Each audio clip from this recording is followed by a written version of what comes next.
present to the court the applicants to take the oath of allegiance today, representing 56 different nationalities. Ecuador, Somalia, France, What makes us Americans? China, And what makes people from all over the world want to become U.S. citizens? Senegal, The U.S. Constitution, a 4-page document written more than 200 years ago, is part of the reason. We the people. These are the first 3 words of the United States Constitution, a document that defines the structure of the U.S. government and is the foundation for the freedoms and responsibilities of U.S. citizens. In the United States, a country with people of many different backgrounds, the principles of our Constitution unite all of us as a nation.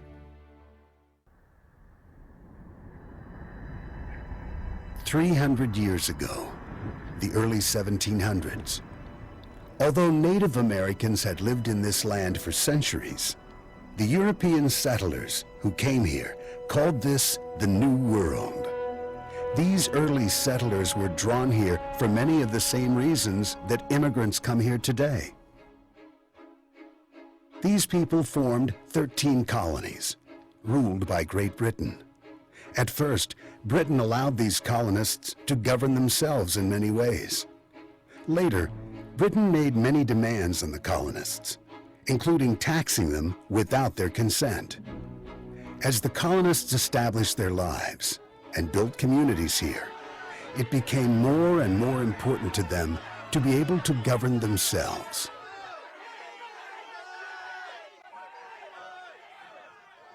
In 1776, representatives from the colonies issued a Declaration of Independence.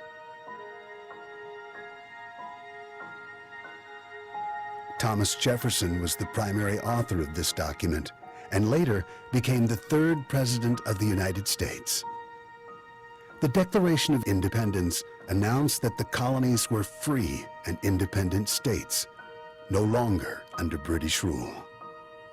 It stated that all men are created equal and are born with the natural right to life, liberty, and the pursuit of happiness. Over time, the idea of equal rights included all people in the United States. Of the 56 men who signed their names to the Declaration of Independence, 8 were foreign-born. They were immigrants, like many people in the United States today. The colonists pledged everything they owned. They pledged their honor and even their lives in order to win independence from Britain.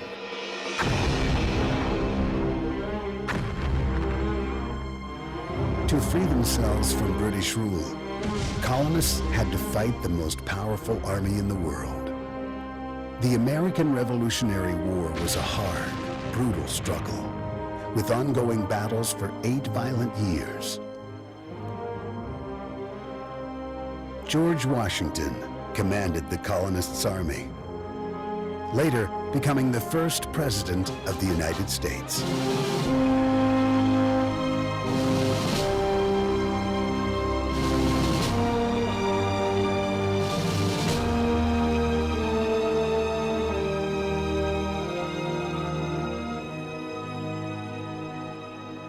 Out of this hard-fought war, a young country was born. But there were problems. The revolution had produced 13 independent states, held together by a treaty called the Articles of Confederation.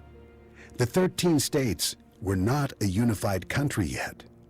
They needed a stronger agreement to tie them together and to ensure the survival of this country.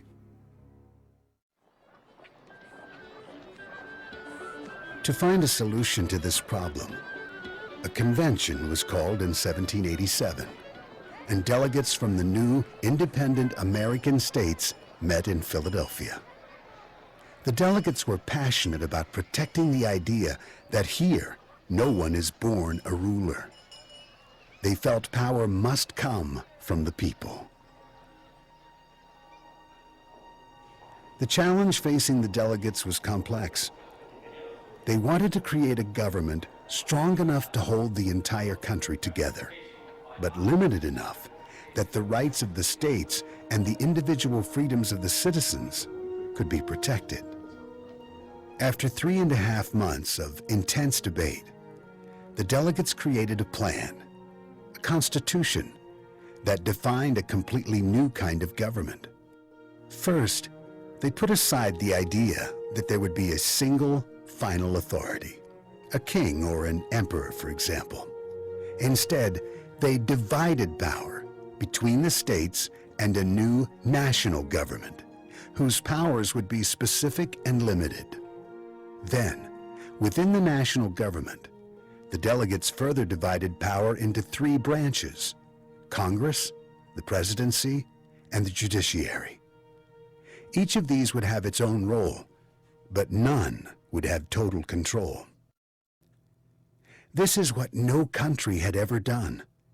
Control power by dividing it, putting it under the limits of a written constitution, and then placing the final authority with the people, who govern themselves through elected representatives.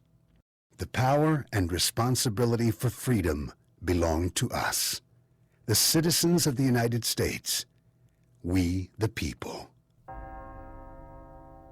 The Constitution is a document as relevant today as the day it was signed. Over the years, the Constitution has changed through what are called amendments.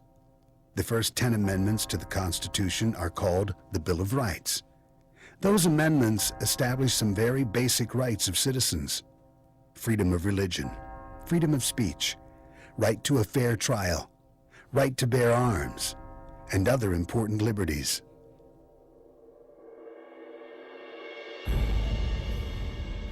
For more than 200 years, the U.S. Constitution has had daily impact on the lives of citizens, and over time, its promise of freedom has included more and more people.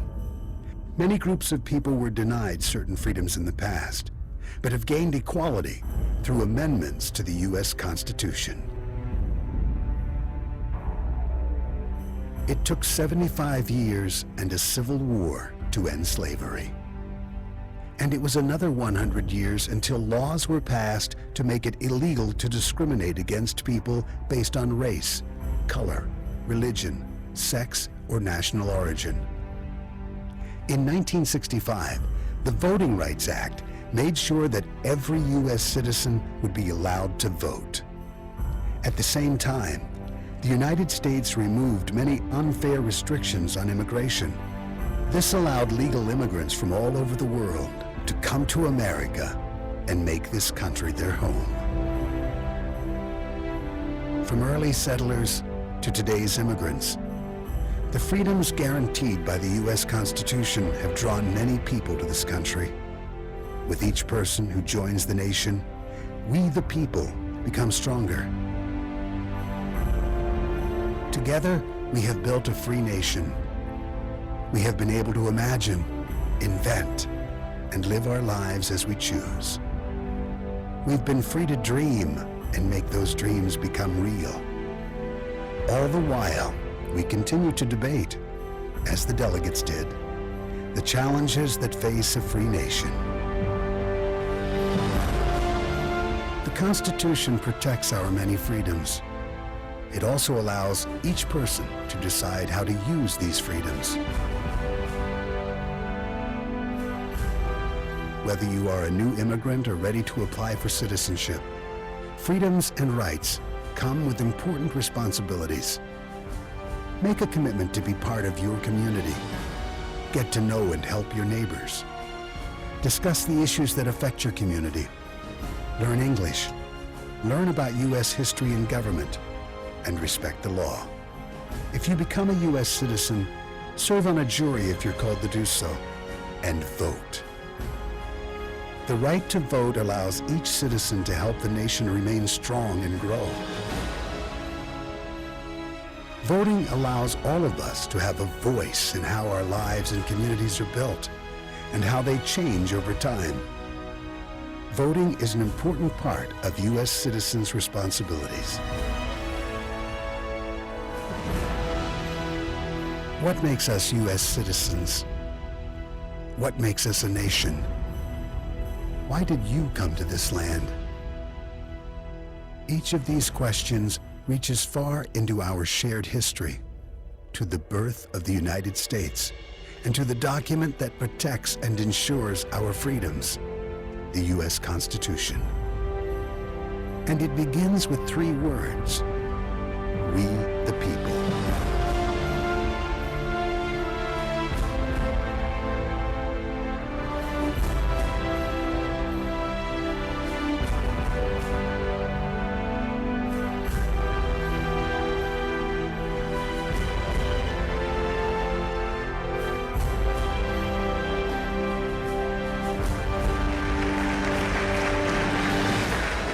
Your Honor, these are the 211 applicants from 56 countries that are here to become citizens today. The time has now come for you to take the oath of allegiance. This is a serious time in your life. Through these words and the guarantees of the Constitution, we are a nation of free men and women united by a shared history and the common civic values that make us all Americans. Now it is your decision. What will you do with freedom? I say thank you. Our country now is better off than our country was a few minutes ago.